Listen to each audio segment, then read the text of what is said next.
Hey everybody, it's me, Chris Herman, here for another episode of On Deck, a special episode, episode 99. Yes, 99 episodes of On Deck are now fully recorded and almost live, so that's a big day. Today my guest is a repeat guest.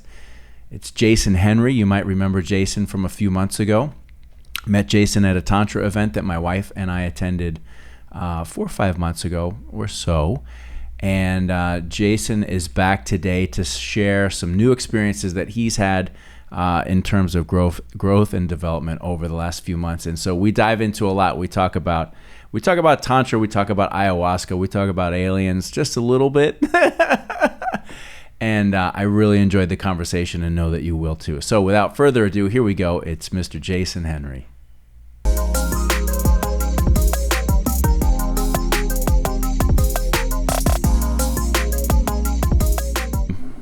Well, we're rolling.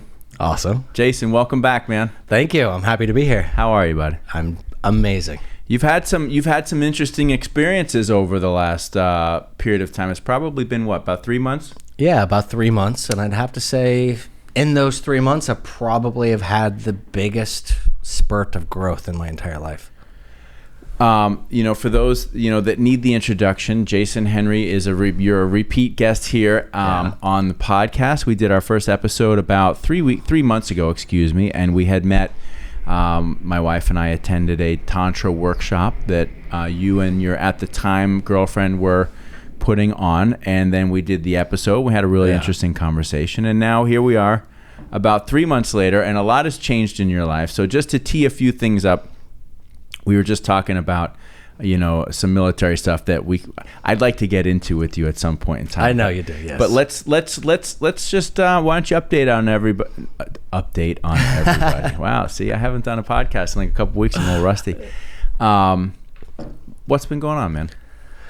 Well, you touched base on the fact that my then girlfriend, of course, I had to break up. I had COVID, unfortunately. Right. I had skirted by the last several years, just, kind of not taking as many precautions as a lot of the people that I know. I mean, we are blessed being here in Florida, South Florida. So we didn't have as many of the restrictions that a lot of other places did. Amen to that. I know, my God. But, I considered myself a very lucky soul for quite some time. And boy, it hit me hard. Did it? It did. In fact, I didn't know it previously, but apparently there is some likelihood that some people that catch COVID get a stroke because COVID does cause blood clots, and occasionally they zip up to the brain. Mm-hmm. So the very first day that it hit me, I used to experience these things after the war called cluster headaches. Cluster headaches are super painful. In fact, so painful they call them suicide headaches, because a lot of people end up, putting an end to the pain any way they possibly can. It feels like a hot poker in your left eyeball usually. And I thought I was experiencing one of those, which was odd because I hadn't had them for almost a year. And then it just felt radically different. And it's hard to explain. It's almost as if, like a reset button was pushed on my brain and my central nervous system. And the strange thing is, life has this strange way of taking what your biggest fears are and putting them right in your face. And for the longest time, I wasn't scared of COVID. And here it hit me hard. I'm not scared of heart attacks or anything like that, but I've always been scared of having a stroke, because I know that a stroke, some of the mitigating factors are similar to the heart attack. And, I work out and I keep myself healthy and I eat a good diet and I try to live a stress-free life. But the uncertainty of when a stroke could hit, and the fact that, sometimes you could be paralyzed after the stroke or left in a vegetative state, always kind of the loss of control in the situation always scared me. And So, here it hit me. I'm curious, but how did you? I mean, what did you do? What you said you felt like you were having one of these massive headaches, but then you noticed something different. So it shifted, yeah. What did you do? I mean, and how did you determine that you in fact had a stroke? Because you don't look like you had a stroke. I know. You don't sound like you had a stroke. Luckily, I mean, my tongue was numb for a little while. I couldn't really. I stumbled with words and had a difficult time talking. And you know, of course, this was the first day that I got COVID. So several days after, I pretty much spent the entirety of it in bed. I had done 2 different tests to find out that if it was in fact a stroke, and both of them came back as not 100%, because one's an EEG test and the other one is like a test where you've got to like look in certain directions and blink a bunch of different times while they're looking in your eyeball, basically. So they, you know, I go through the VA hospital, and so they scheduled me an appointment with a neurologist, and who will eventually do an MRI to find out if there's any lesions on the brain. Mm-hmm. It's a great way to try to find out, because if a blood clot was big enough and it passed through the brain, it's going to cause a little bit of damage. So they can spot those in an MRI, is what I was told. But I'm still curious, like I mean, so something registered inside of you to say, I need to get checked for this. Correct. It was unlike any experience I've ever felt in my entire life. So you're like, maybe I had a stroke? Yeah. Really? Yeah. But without any of like the numbing sort of losing sensation. I'm telling you, if I feel like most people that have had strokes, at least the first stroke that they have, it's a feeling unlike anything you've ever experienced before. Right. So you start to ask some questions. And not all strokes lead to partial paralysis or full paralysis or anything like that. I mean, it really depends on the size of the blood clot and how much damage is done. But I do have to say, I don't look at it as a bad thing. Because now, after I had this experience, and I'll find out later down the road if it was 100% a stroke. Hopefully they're able to tell me that. But I'm no longer scared of strokes anymore. You know, I think the fear that most people have are the fear of the unknown, I would imagine, right? So, you know, now I get to experience life with one of my biggest fears completely neutralized. Where did this fear come from? Like, how does one have a fear of stroke? Well, I'm an anatomy and physiology geek. I spend way too much time trying to research how the not just how the brain works, but how the body functions overall. Right. Everybody's got their one guilty pleasure that they like to, you have music. Yeah. And I spend a lot of time trying to memorize how the body works. I mean, everything from hormone levels to how muscle fascia operates, how the isometric motion of different muscles operate. I mean, it goes along with what I do for work, but it's just been an innate curiosity for a large percentage of my life. And I do know somebody whose father had a stroke when I was younger, and right. I just remembered thinking, wow, you know, as a kid, you think if someone could become paralyzed, it's because of, you know, like an accident, or they hit their head, or they got in a car accident or something like that. But to just be sitting on your couch and then boom, 3 minutes later you can't operate half of your face. I don't know. That always kind of scared me. Interesting. My grandfather had a stroke. You know, he was in his late 70s, early 80s at the time. I remember, you know, they were living in Colorado, and he was lighting the fireplace, and all of a sudden, just like, you know, but it didn't affect him like massively. Yeah. You know, but he did get, you know, some of that little droop and a little bit of that loss of sensation and control on one side of his face and body to some degree that was with him for most of his life. But I mean, it wasn't serious. But all I can say is whatever I had, if it was right. You know, if it was the stroke, good. Now I no longer have to be scared of it. If it wasn't a stroke, then at least I know what a stroke might feel like a little bit, right. So at least I can live life comfortably without having that fear, which is quite nice. I have a question, and it's kind of a personal question, but I like it's my number one curiosity right now about this. Did you get the jab? Did I get the jab? I did not get the jab. You did not? I did not, and I'll tell you why I didn't get the vaccine. Is because when they say follow the science, I had a hard time. My sticking point was when they started ordering people to go ahead and get the vaccine that had recently recovered from COVID. Yeah. When you have the antibodies in your, in your system, that's not following the science. Like if you just recently got COVID, what's the point of getting a vaccination? I'm so relieved that was your answer. Okay. Because, we did not get vaccinated either. And I did have COVID. Yeah. And I didn't have it was a long 2-week cold that also took an additional 2 weeks to recover from. But I did not get the vaccine, nor my wife. None of us did, and I'm very happy. And so when you told me that you had like a blood clot and a potential stroke, I hate to say it, my mind was like, oh, I wonder if he got it from the vaccine, because there have been a lot of blood and cardiovascular related injuries and death as a result, right? And so I knew I had to ask you the question, right? But I was kind of afraid you were going to say yes, because I didn't want to have to go down that road with you. But at the same time, I also didn't want to. But I also did not want to avoid the question. So, no, of course. And I'll say this now so we don't fall down the same trap as Joe Rogan did. If you got the vaccine, wonderful. Yeah. Just consult your doctor. Exactly. As simple as that. And that's how I feel about it too. It's a personal choice, and most of my family did. And fine. Oh yeah. Fine. Good. I just I'm glad that I didn't.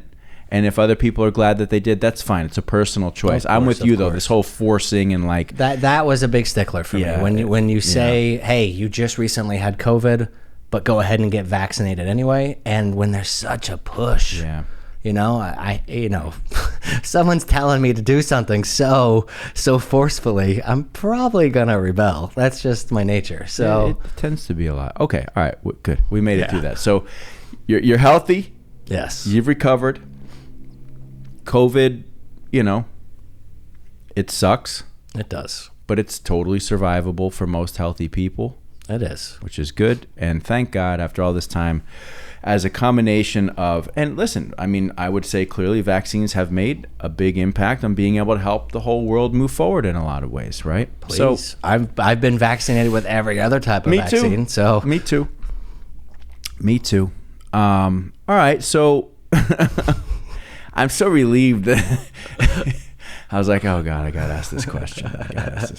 All right, anyway, but so let's keep going. So all right, but I know you're more interested and more intrigued by, and so am I, this feeling of reset that you've experienced over this exactly. Well, it's strange because it's a metaphor. This reset button that was kind of pushed on my brain and central nervous system kind of correlates with what has happened since the last time I saw you. I've had a great reset in my life in general. I'm still doing tantra, which is what you came to see me for the first time. And my business has flourished, absolutely flourished. I've had that breakup, but that breakup, I'm happy that it happened. I'm very happy that it happened. And the reason why I'm happy that it happened is it brought out a brand new version of myself. I won't go into details because, she is still... it's personal. It is personal, but we both made mistakes. But the big deal is now I get to move forward in life and be who I genuinely am. Before, there was always a sense because, my ex was with me during a very inspirational growing period of my life. Right. And now I get to utilize those tools that I learned during that period. I no longer get to be somebody who needs to people please. Those that have watched the previous podcast know that I came from a very abusive and very challenging childhood. Mm-hmm. And what abuse victims, what we tend to go through is, how do I put this? We tend to nurture our relationships from that point going forward as a safety net. We tend to try to over exaggerate who we are as a person and people please the people that we try to develop these bonds with as a safety net, so we have a support system in case we fall again. You know, like a lot of times abuse victims will be overly supportive to the abuser in an effort to make sure that they still have that person in their life to catch them if they fall. And they tend to repeat that cycle over and over and over again. So now I get to break that mold. Now I get to move forward in relationships, romantic relationships, friendly relationships with people going forward, being my own genuine self. I get to put into play what I developed during that last relationship, during that last period of my life. Now I'm comfortable saying no when I really feel like saying no. Now I get to comfortably be who I really am in the moment.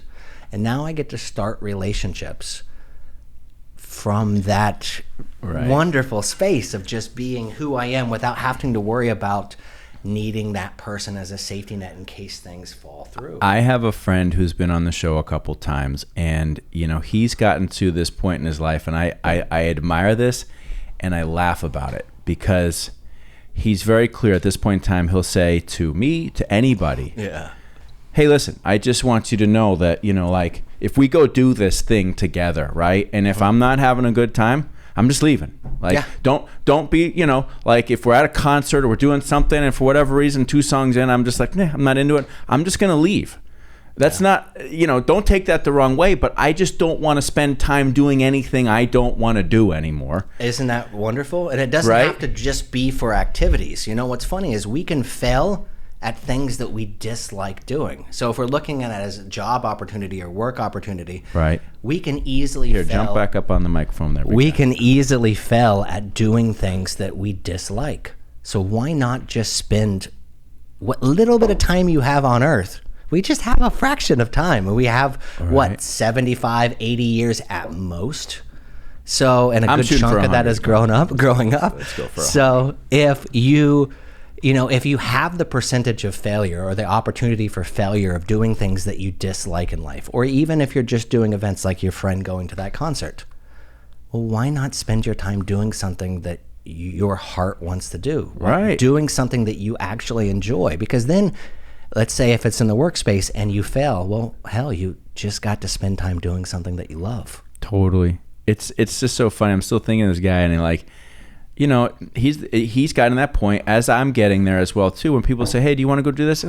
No, no. Isn't no a great answer? Yeah. Doesn't it feel great? And it makes me think. You ever watch Curb Your Enthusiasm with Larry David? Like, he's like the ultimate curmudgeon, right? Like, but there's something honest about that when they're like, hey, do you want to do this? He's like, no, that wouldn't be fun for me at all, right? And it comes across as being totally rude and off-putting.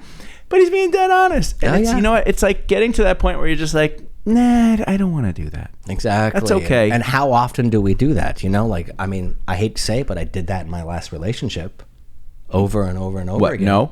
No, just going along with the flow. Oh, yeah. We all do that. Yeah. We all do that. Well, you're trying to, you're making the effort, right? You're making the effort. But if it's not something that you thoroughly enjoy, and that's the thing, you might be making the effort, but deep down inside, you're disappointing the person that you're making that effort for. Because what they really want is you to be genuine and be yourself. Well, in some cases, they are hoping that you're going to enjoy it to the same level that they do. And if you're I'm making the effort, I'm going to do it, and I can think of a few things like this, and it's just part of your development as a human in a relationship. But it's like, you make the effort to go, be a part of something. Yeah. But if you're not into it, it shows, and the other person feels it, right? Oh, for sure. So it's just like, okay, we don't, we can understand that we each have things that we like more than, you like certain things, I like certain things. Sometimes we do those things together as a means of sharing the experience. Bonding experience. Right? Yeah. But we don't always have to do it, right?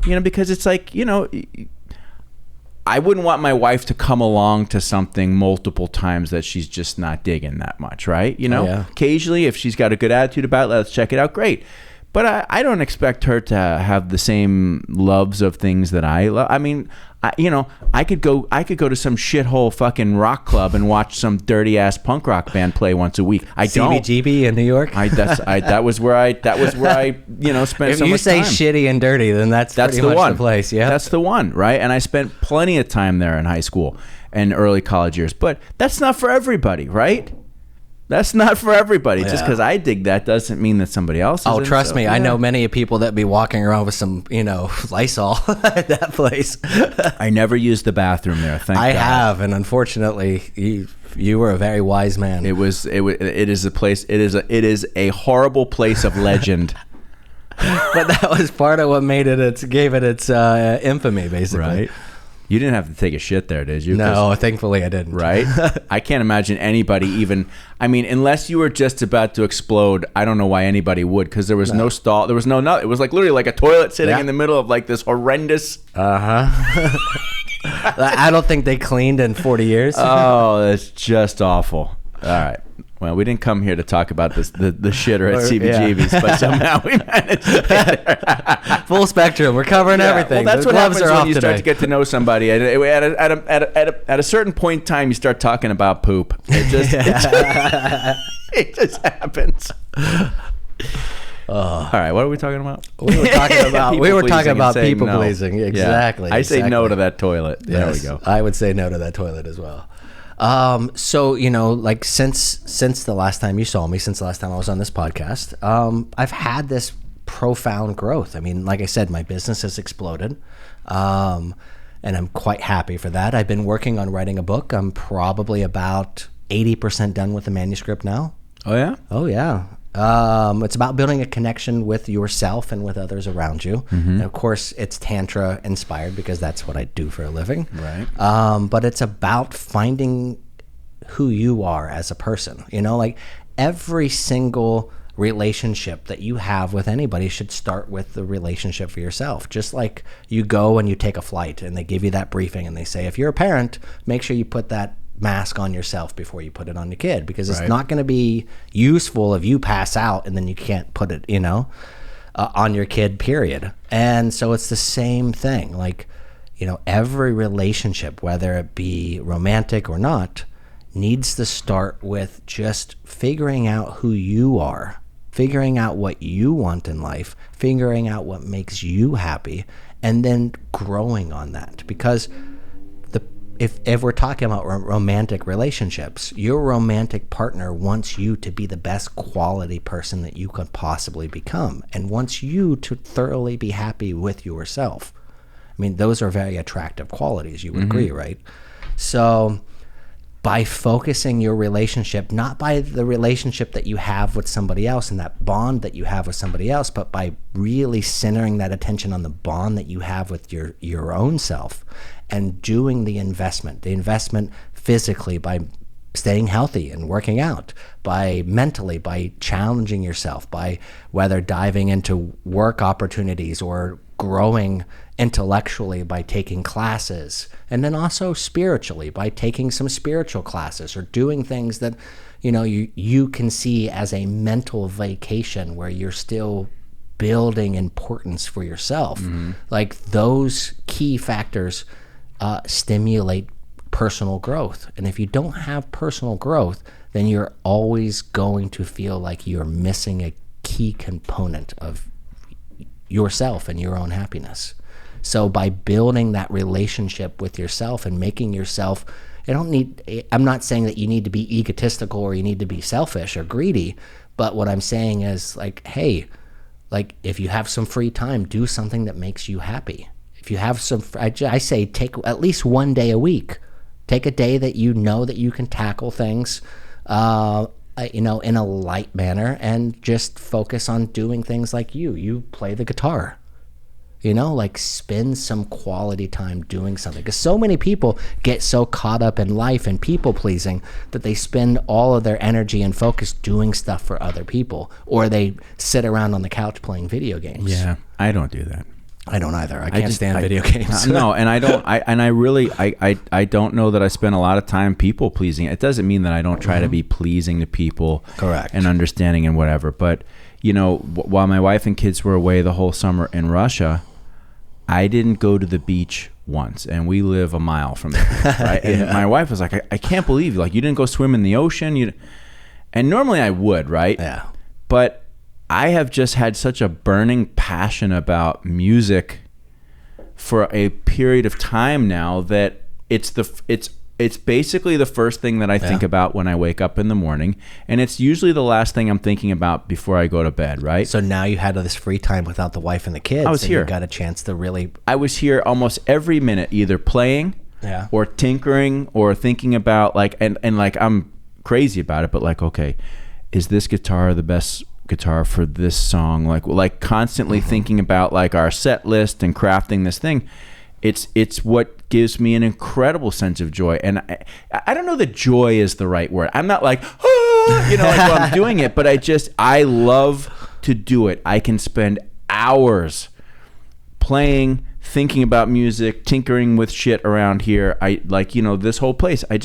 That gives me a great sense of joy. Now I do know that I'm a little out of balance, right? Because 2 years ago, I was, very aggressively training for triathlon and in my best shape, right? Yeah. Fast, but I didn't have all the guitar stuff going on then, right? I didn't. Like I had. But you weren't waking up in the morning wishing that you were running. I'm sure you were still waking up in the morning wishing you were. No, I was. I was. Oh, yeah? I was majorly like focused on training. I was getting up at 3:45. And I love that version of me. I've had a hard time getting back to that because there's something else in my life that is sort of fulfilling me. Yeah. But I also recognize it's like, okay, I have to balance it out. I have to bring this piece back, right? It can't all be this, I've got to bring this piece back to balance it all out. And by bringing this piece back, then I can move everything forward. Yeah. Because if I don't take care of myself, and you know this, if you don't take care of yourself physically, you're not really your best, and you're not moving the things forward as you could be. Exactly. Right. So but to the point, it's like maybe sometimes I'm too selfish. Like I do a lot of things that are just specifically pleasing to me. But hey, during this period while she and the kids were away, you had the appropriate opportunity to be selfish, to grow. Do you feel like you evolved as a musician just in this short period of time? Oh yeah, absolutely. 100%. Mm-hmm. That's good, right? Yes. And does that build your self-confidence as a musician? Yeah. It definitely in that area of life, and then a little bit in carryover, just in the terms of just having a sense of satisfaction that I'm enjoying doing it, So I would say it's time well spent, right? Yeah. Oh, I agree. Yeah. I agree. So, to jump back into what we were talking about is, since the last time I was on this podcast, this period of growth, I've taken time to do the things that I enjoy, like writing this book. Mm-hmm. It's been profound. I would highly suggest for people, even if you're not going to jump into writing a book, like journal, like put your thoughts down somewhere else outside of your head, like the audio notes in the iPhone work amazingly well for this, because the second you can offload it to some place that you have it to listen to later, it means less things are swirling around in your brain, less things are swirling around on your mind. Like as a tantra practitioner, what I do with all of my clients is to get them out of their headspace and get them thinking intuitively, get them back into their body, get them feeling. Like for tantra, the sensation of touch is super important. And the reason why tantra utilizes that sensation of touch is, to give the brain just a little bit of a break. Like we tend to overly work in, especially as men in our masculine, in the frontal lobe, the frontal cortex of our brain. And we over worry and over stress. I mean, that's how stress develops. It's just the fact that you can't get out of your head. Things are circling around. You have worries and fears and a complete list of different items that you need to accomplish and different things that you need to do. And, for my clients and for the people that go to the workshops for tantra, it is, very relieving for them to just take a 2-hour break for a while. And so by journaling or by spending time writing this book, I get a chance to sit in that the entirety of the time that I'm journaling or the entirety of the time that I'm writing, and push stuff out of here and into my phone or into my writing. And it's super therapeutic. Mm-hmm. It is. It really is. And it's the biggest thing that I could suggest to anybody who's completely stressed out, is just offloading the things that are stressing them onto another medium. And it's there. They can jump back to it if they need to worry and stress about it later. But at least that brief period of time where they've completely wiped the slate clean for a while, happiness does come. Yeah, it's there's a number of ways to do that, right? I mean, there's but the act is essentially the same. It's like it either you're communicating it down into the form of the written word or the recorded word. I'm not much of a writer, but I can see myself doing this for the rest of my life, and this will be my therapeutic release. And also my way of journaling and chronicling my thoughts. This is much better than a voice note in the phone. Yeah, it suits me better, right? Yeah. I don't see myself writing a book. I'm not that much of a sit down and write kind of guy. That being said, there is this quality of it's like, even if you've got a lot of stuff bothering you and you can just have a conversation with somebody who cares or can provide some wisdom. Isn't that what an entire industry is set up with counseling and with therapy? Yes. Yeah. Yep. And that is helpful. I enjoy, the relief that you find when talking to a loved one or a friend. If you've got some stresses or problems, if you talk about it and you get it out and, you can listen to other people's opinion and input on it and what have you, it takes a lot of the stress away. It's stressful because you're holding it inside and you feel like you're the only one dealing with it, right? Exactly.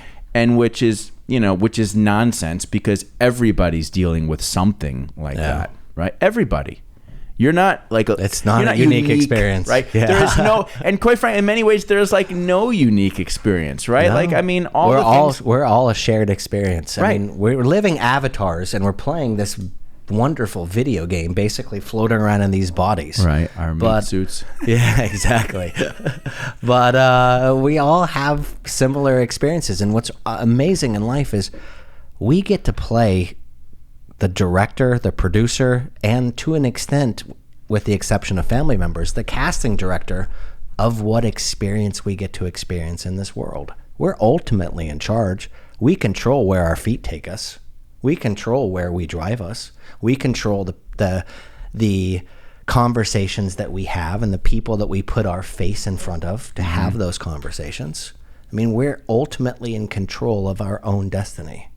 And like knowing that you literally have the ability to change your outlook on life and your location and setting and everything like that should give everybody the confidence to just, Well, there's a lot of fear, though. And I think the fear for a lot of people, comes down to just basic survival mechanisms, right? Like there still is this sort of primordial, fear or drive that most people tend to have of, I either need to be able to provide for myself or I need to be able to provide for my family, and I have to do something to do that.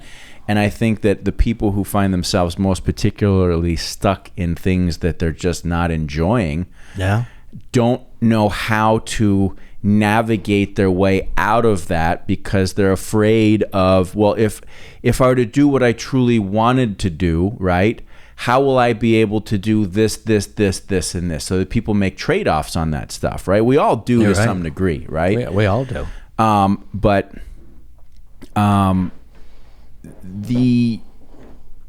I think what is really important, and I've always believed in order to be able to not be in a massive situation of heavy trade-off, right, is to be fortunate enough to realize at a younger age, like, oh, this is what I love to do, this is what I want to do, and I'm going to spend my life doing this, right? Yeah. And everybody makes different commitments to that to varying degrees, right?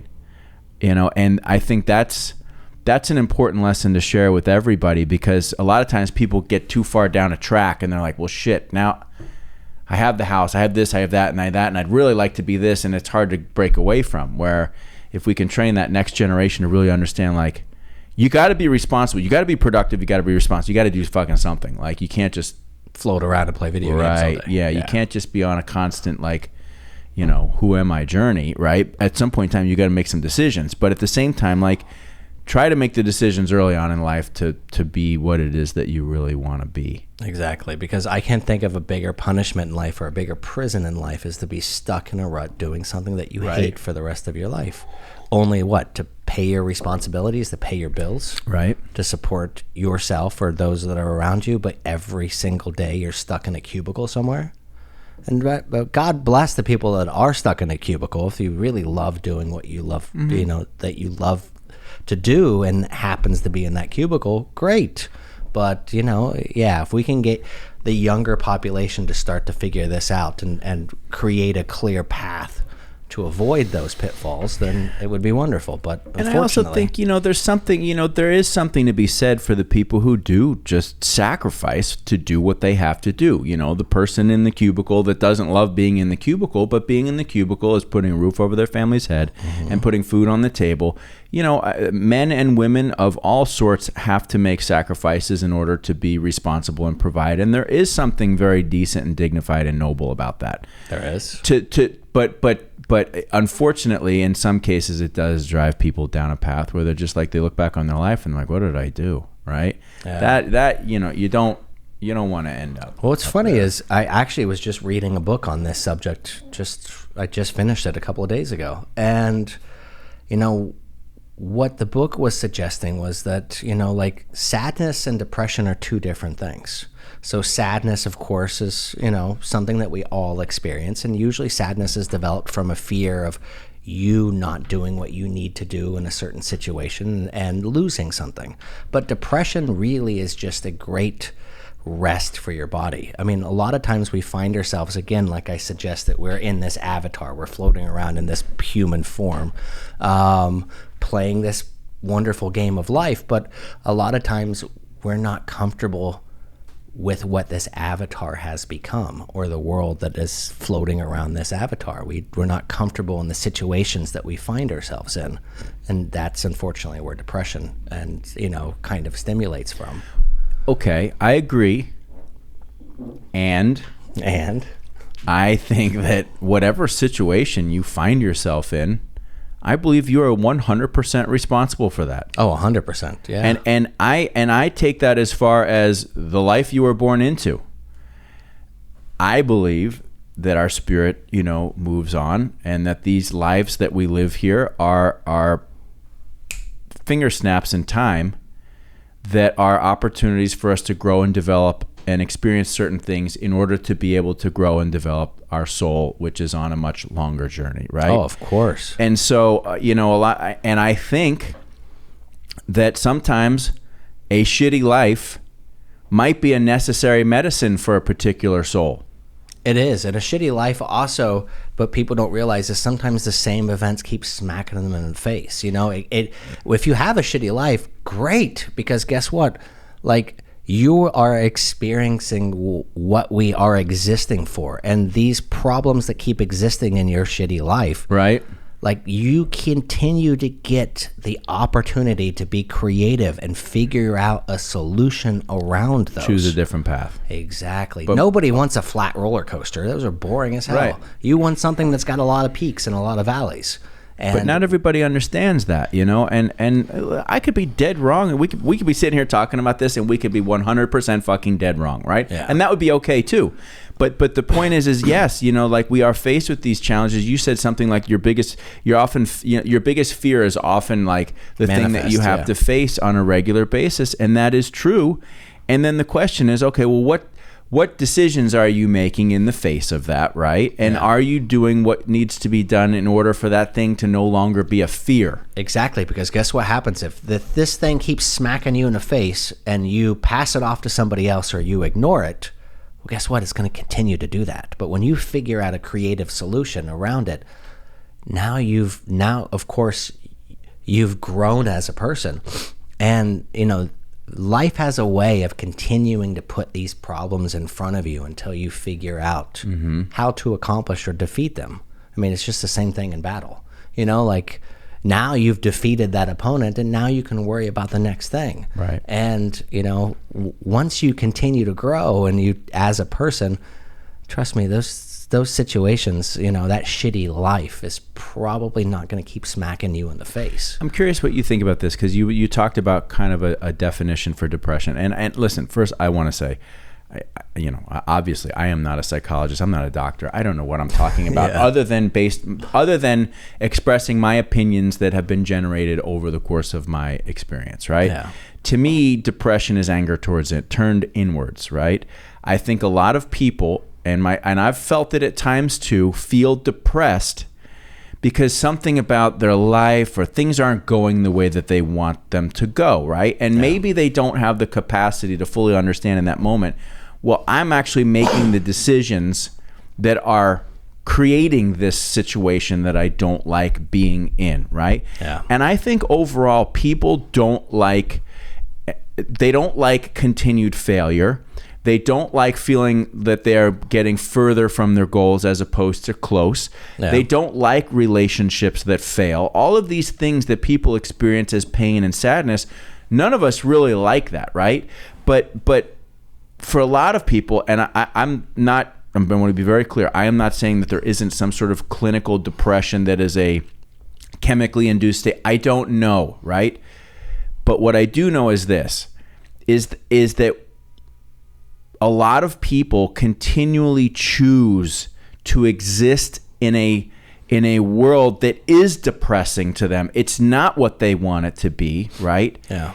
And deep down, there's got to be some part of them that's like, fuck this. I know I can push myself out of that. Yeah. But then that self-talk comes in and they, but this and but that and but that, and before you know it, that person is back into their world that's kind of depressing, and they didn't have the fucking balls or the courage to step outside of it and do something, right? Well, yeah. And now they're angry and there's got to be a part of themselves that's angry, of course, and that's an energy that creates a negativity. And I think that's my understanding of what depression can be. Don't you think Michael Phelps would be very disappointed in himself if he was treading water for 3 hours rather than racing and getting to his destination as fast as possible? Mm-hmm. I mean, nobody wants to tread water, and that's really what you're talking about. Is you're just sitting there, just stagnant and struggling. You're still working, but you're not growing. You're not getting to that destination. And I think that you being stuck in that same place, in the same mindset, with the same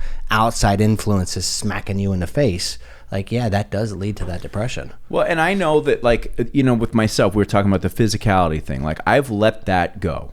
Yeah. I am angry at myself about that. There is a continual negative self-talk that is going on with me as I experience waking up in the morning feeling inflammation because I didn't eat the right thing, and the extra weight. There is a voice in my head that's like, dude, what, why, when, right?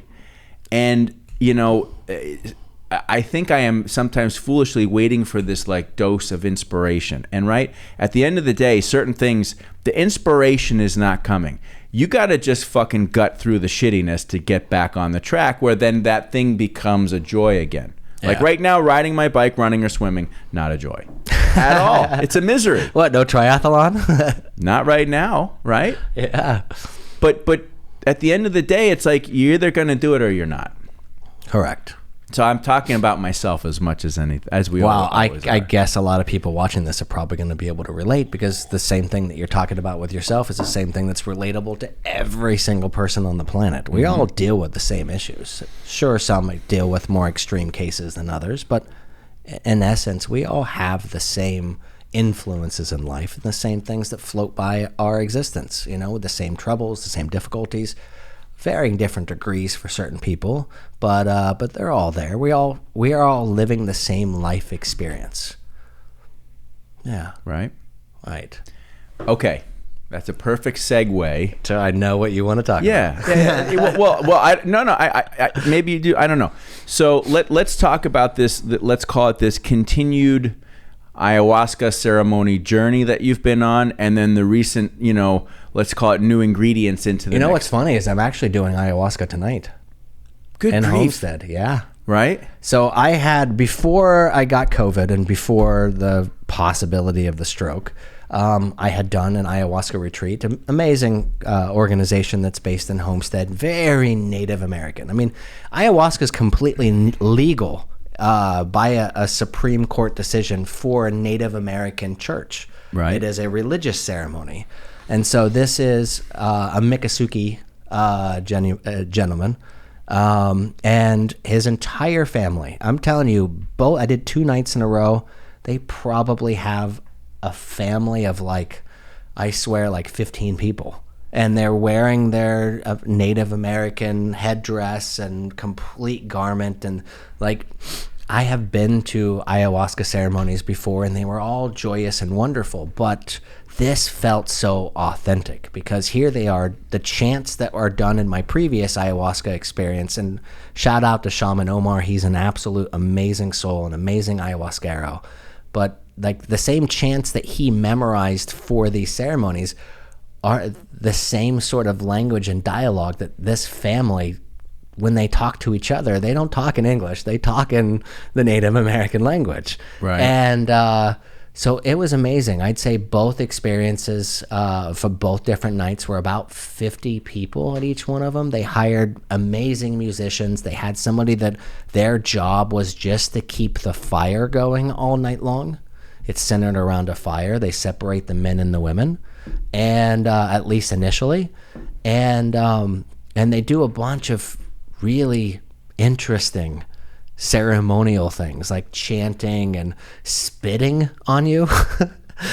Yeah, no, I see your face. But they drink this agua de Florida or something and blast it on you to cleanse you during this very Native American religious experience where they're fanning you with feathers and leaves and doing all these chanting and everything. It was a very glorious experience, but I had actually taken it one step deeper.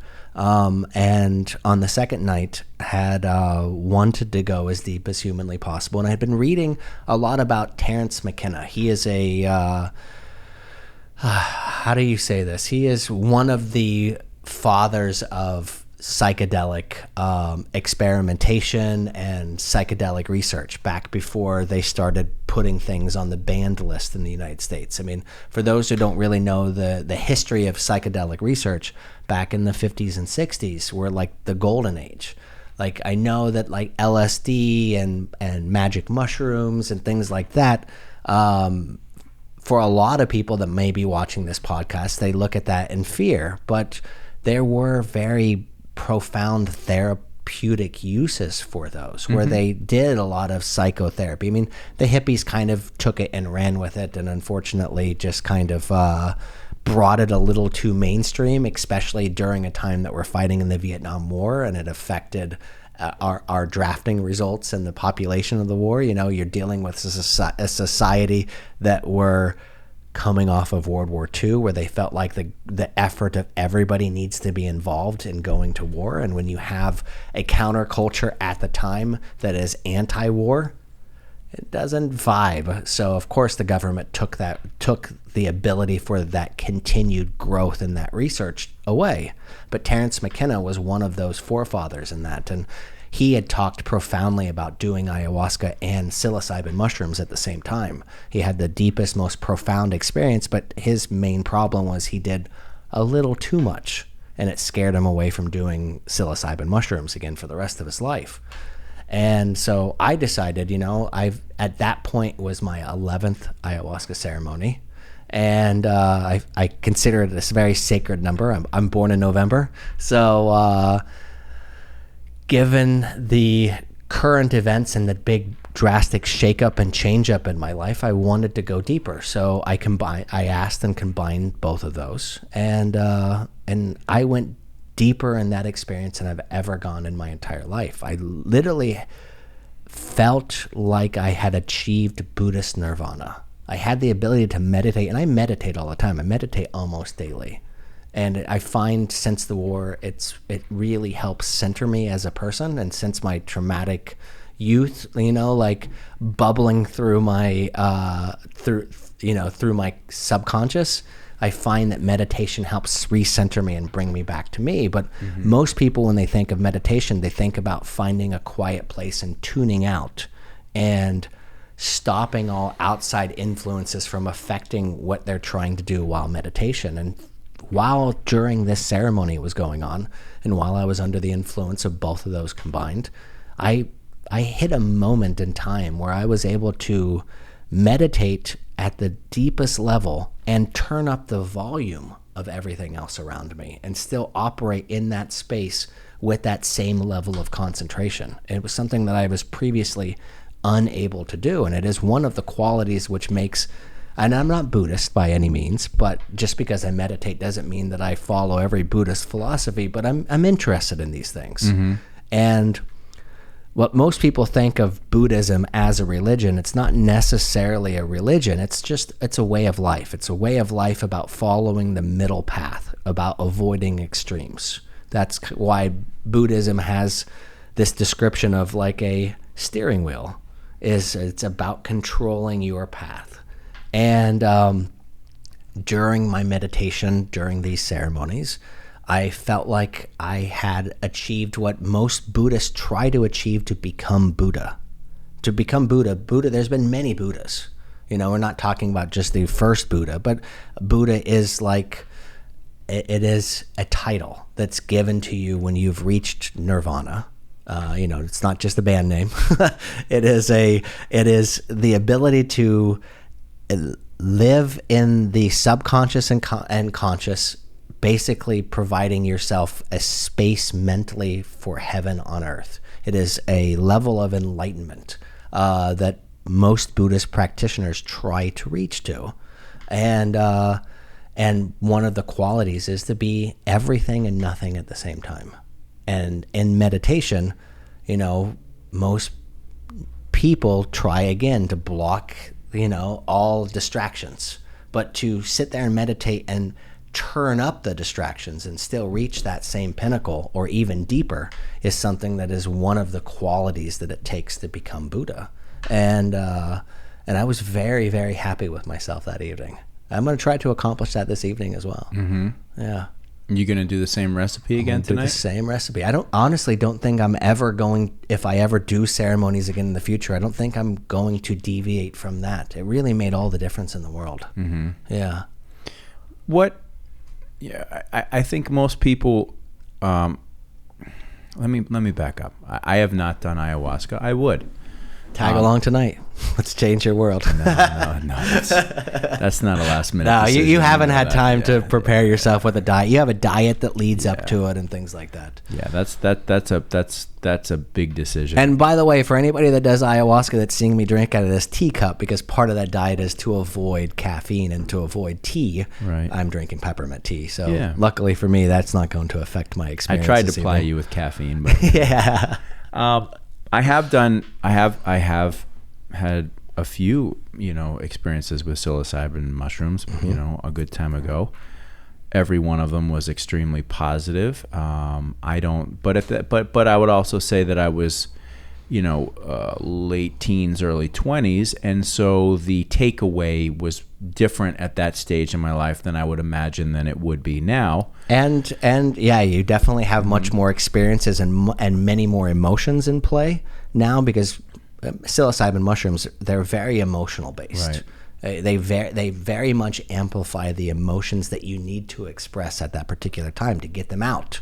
And but setting plays an important part. So if you were a young man, I would imagine you were doing them kind of in a party setting or in a nature setting. No, it was nature setting. Okay, maybe smart. once, like, not party, but like, you know, parties, but like get-togethers with friends and stuff. But it was always a very safe and natural and kind of holistic experience, and one that I enjoyed tremendously, just from the visual nature of it, the sonic nature of it, you know, the getting a better understanding and perspective of Earth and the world. And I mean, to me, it was very clear that, you know, the Earth is a living thing, that, you know, everything sort of comes alive, and it's wonderful experience. I don't know how, you know, would view it now, and I would do it again. I'm curious, you know, because you've, you know, over the last year, you've done this a number of times, right? I've done it 11 times. Right, 11 times. Tonight will be 12. Yeah. Right? Okay, so at 11, 12 times, what draws you back? Great question. What and what, you know, is there a compounding effect to what you're understanding about yourself? Yeah, there is. There's a compounding effect. I mean, sure, can you do an ayahuasca experience and just do it once and get everything that you need? Of course you can. But, for me, the original thing was going to it, and I did it for the very first time on September 11th. Very important day for me. So it was about overcoming my traumatic past. Again, those that are just catching this podcast right now should probably watch the previous one so they kind of understand the forces that led me into giving it a try for the first time. But it's as if when you're on ayahuasca and you're going through this ceremony and you've set an intention, your intention basically is the course you want this ship to go in, like what you're hoping to get out of it. And rather than just floating around willy-nilly and just trying to have a great time, you're really trying to say, listen, I'm doing this ceremony for this reason. And you pick just one reason.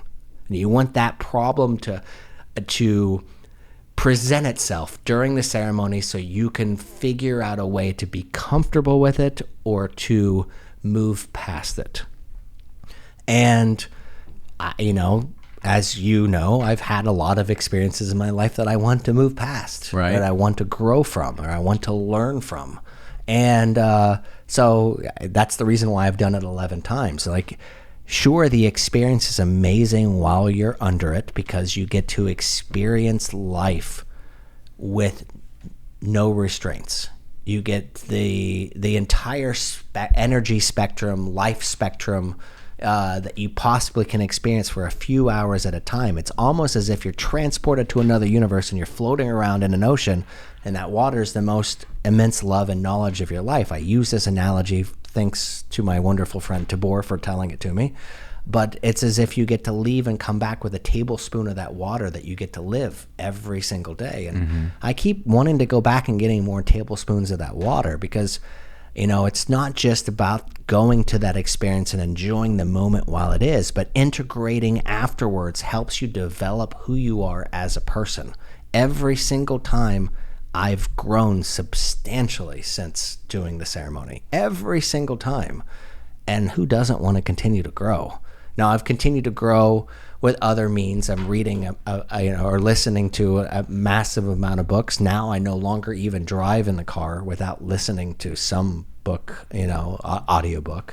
And I'm working, with my clients. Now with the Tantra clients, you were privy to go to the Tantra workshop that I was teaching at, but I do a lot of personal one-on-one or couples work therapeutic sessions with my clients in the Tantra realm. And each one gives me an opportunity to understand somebody else's problems in life and figure out a creative way for them to move around it. And I could not be able to do that if I didn't have problems in my own world that I was able to find solutions around. And every single time I go and do ayahuasca, those issues are presented to me, and the roadmap around them are also presented to me. And it gives me a vast amount of knowledge that I can utilize to help my clients. And one of the things that I love about how the brain works is I, for years, did Brazilian Jiu-Jitsu. I'm a Brazilian Jiu-Jitsu black belt, and I love the sport. And the biggest growth that you could have in that sport is that, sure, you can gain knowledge by going to classes and learning from an instructor and getting chances to roll around and what we call rolling, which is like free sparring, grappling at 100% with somebody else that's resisting you the entire time. But the biggest growing moments for me was when I needed to learn something in order to teach it to somebody else. The brain works in a very strange way. If you want to memorize something very fast, start to memorize it and then teach it to somebody else.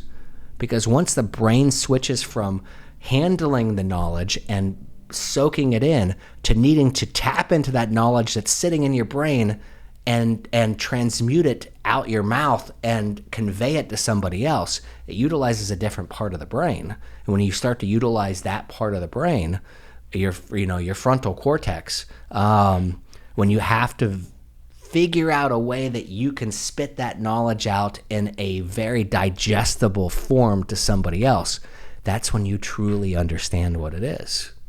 Like, that's the best way to memorize something. It's been proven over and over and over again. Become a teacher.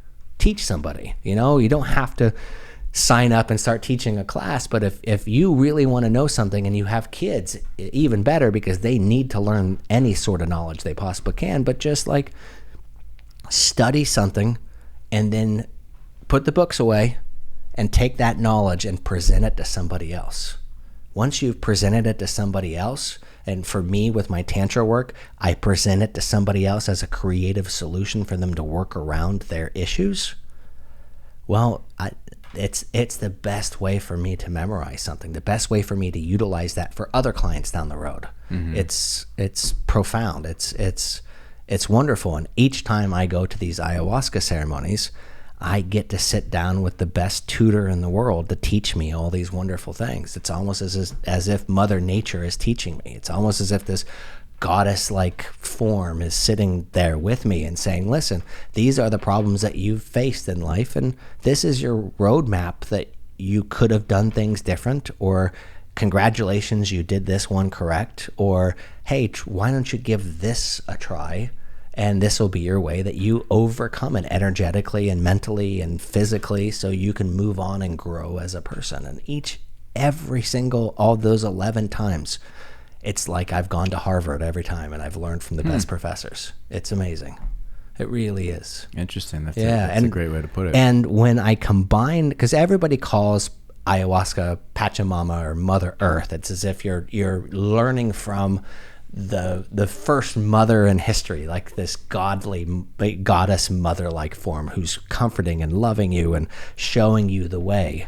And when you do them with ayahuasca and psilocybin mushrooms, the entire night I felt like I was learning my lessons from both parents, because the mushrooms are very masculine in nature, is what they say, and they, of course, they come from the earth as well. And it's as if you're sitting there in that same lecture hall, and now, instead of just your mom teaching you, now you have the benefit of both your parents chiming in and teaching you how to do something.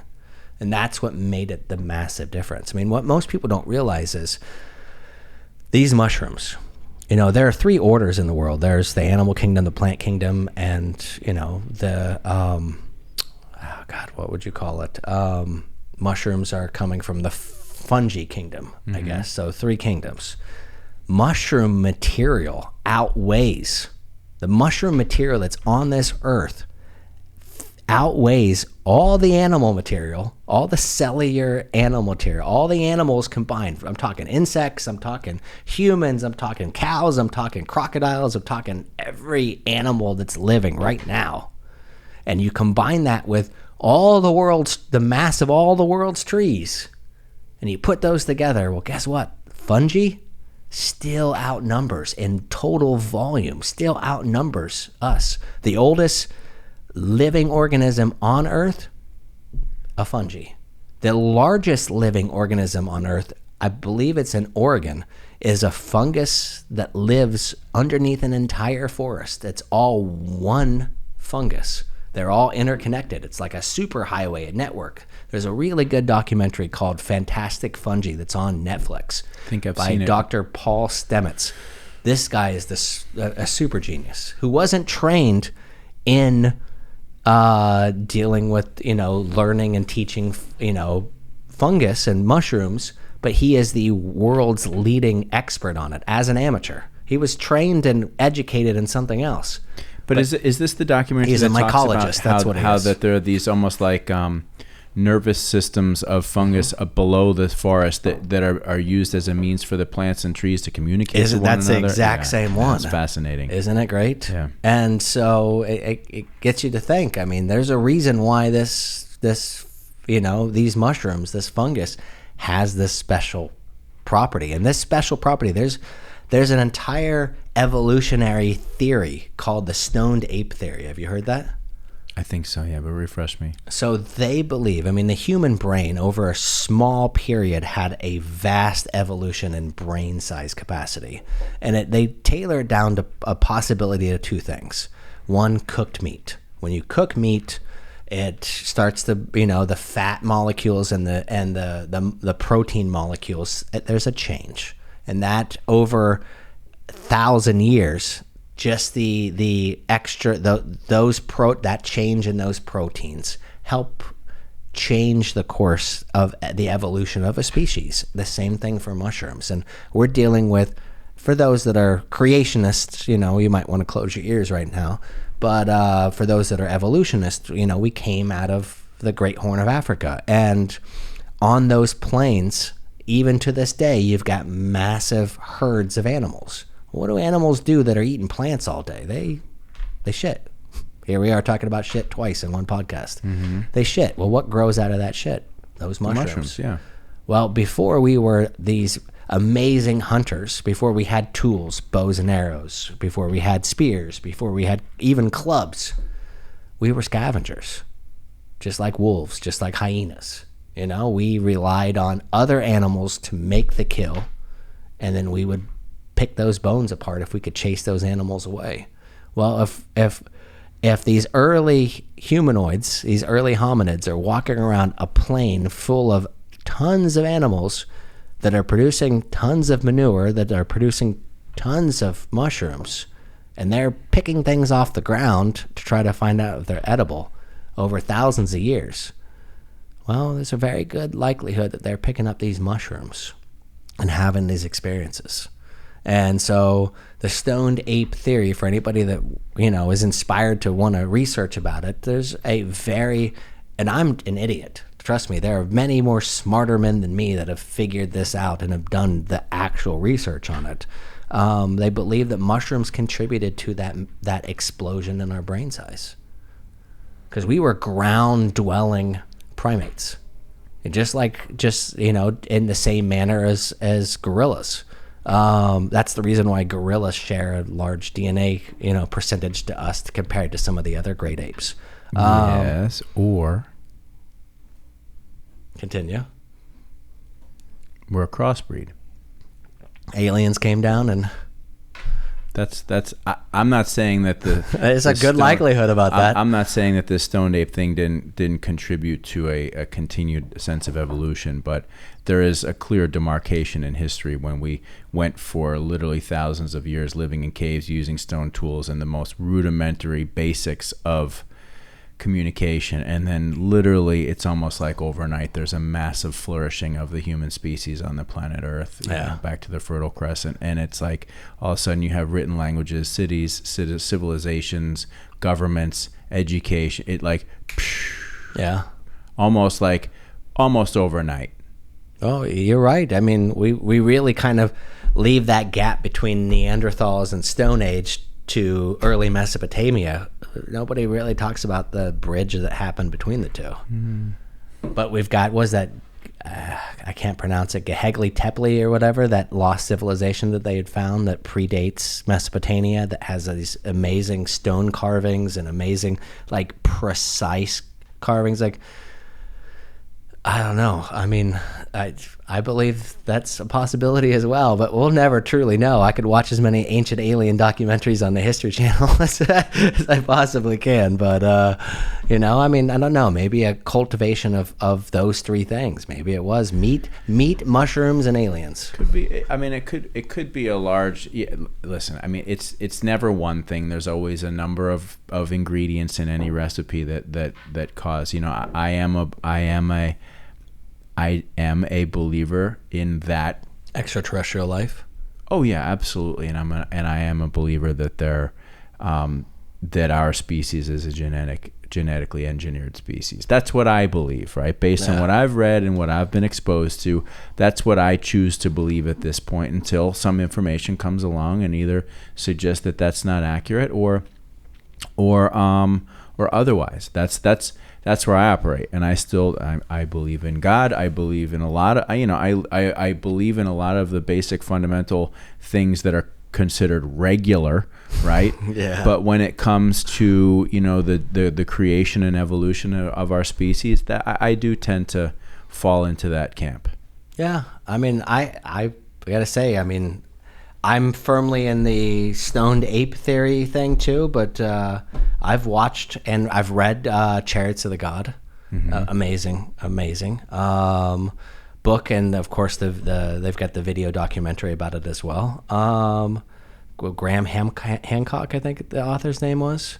I mean, he was the first to really start talking about the fact that these ancient civilizations really had some influence. And I got to say, I mean, if you look at the hieroglyphics, and there's a lot of very strange things that are presented with strange beings and strange flying crafts and things like that, and not just in one culture or civilization, for multitude of different ones from around the world. Well, the book that I read most of was The 12th Planet by Zecharia Sitchin.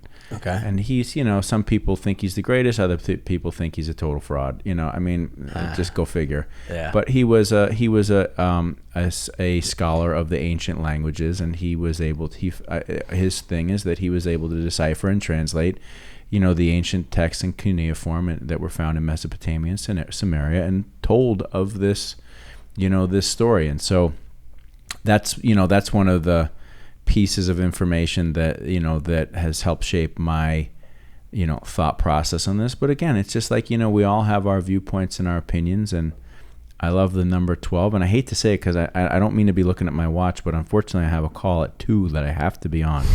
So I feel that I have to kind of tie us down a little bit here, tie us up temporarily before I would like to, because I'd like to delve into this topic. But the 12th planet was based on this theory that there were actually 12 celestial bodies, right?